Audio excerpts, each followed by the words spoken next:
Odakle da počnem? Od sebe, ma koliko to bilo narcisoidno. Da. Doselila sam se u polukomfornu kuću u donji grad Petrovaradinske tvrđave, gradić, 1988. godine. Zašto mi se dopalo da živim u kući bez centralnog grejanja, sa kupatilom čiji su zidovi premazani masnom farbom?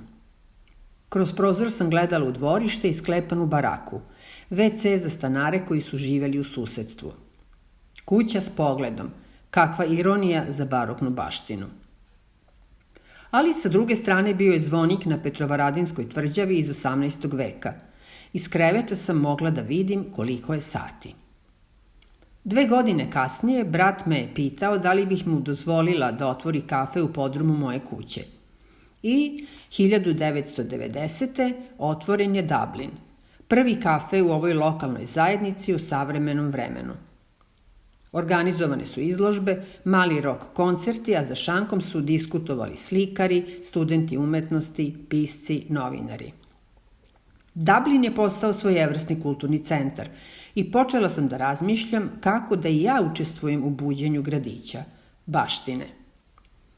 U proleće 2002. osnovana je civilna organizacija Suburbium na moju inicijativu.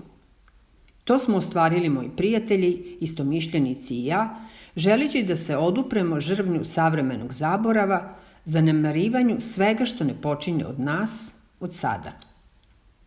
Od tada do danas Suburbium je organizovao međunarodne konferencije, okrugle stolove, objavljeno je više od tuceta knjiga na srpskom i evropskim jezicima. Bilijar sto u kafeu Dublin za čas se pretvarao u okrugli sto za kojim su sedeli stručnjaci koji su multidisciplinarno analizirali baštinu. Ovo je jedna od nepoznatih priča, a mnogo je takvih u svakom gradu. Nepoznate priče koje otkrivamo iza zavese jesu srce grada. Izazov je kada ih podelimo, kada ih čitamo zajedno. Baš kao što bilijar sto može da postane svojevrsno mesto okupljanja. Ne samo kada se igra bilijar.